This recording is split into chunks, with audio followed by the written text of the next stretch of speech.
সংস্কার করতে হবে। রেলপথ আমাদের দাবি মানতে হবে মানতে হবে আমাদের দাবি তুমি কে আমি কে সিলেটি সিলেটি তুমি কে আমি কে আমাদের দাবি মানতে হবে আমাদের সমস্ত দাবি দেওয়া আমরা আদায় করে যাব। আপনারা জানেন ঢাকা সিলেটের যে রাস্তার দুরবস্থা, সিলেট থেকে একটা গাড়ি আসতে চাইলে মিনিমাম 16-18 ঘন্টা লাগে, কিন্তু আগে লাগতো 3 থেকে 3.5 ঘন্টা।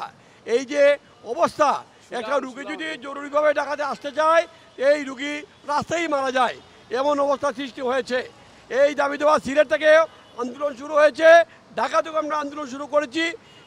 ইনশাআল্লাহ আমরা এই আন্দোলন আমরা থামবে না যতক্ষণ না পর্যন্ত আমাদের দাবি দেওয়া আদায় না হয়েছে।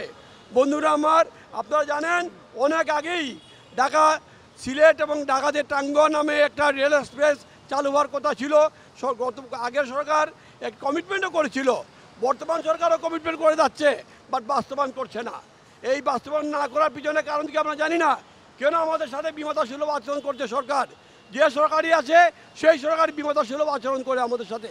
তাই আজকে আমরা জালাওয়াত অ্যাসোসিয়েশনের পক্ষ থেকে আবেদন জানাতে চাই, অনতিবিলম্বে আমাদের সমস্ত দাবি দেওয়া পূরণ করে আমাদেরকে সহজীকরণ করে দেওয়ার জন্য আবেদন জানাচ্ছি। ঢাকা সিলেট মহাসড়ক ব্যবস্থা অতি দ্রুত হয়ে যায়, পাশাপাশি আমরা যাতে টাঙ্গুয়া হাওড়া নামে একটা রেলওয়ে স্টেশন আমরা রেলওয়ে চেয়েছিলাম, ওই ট্রেনটা যাতে দ্রুত চালু হয়ে যায় এই আবেদন জানাচ্ছি।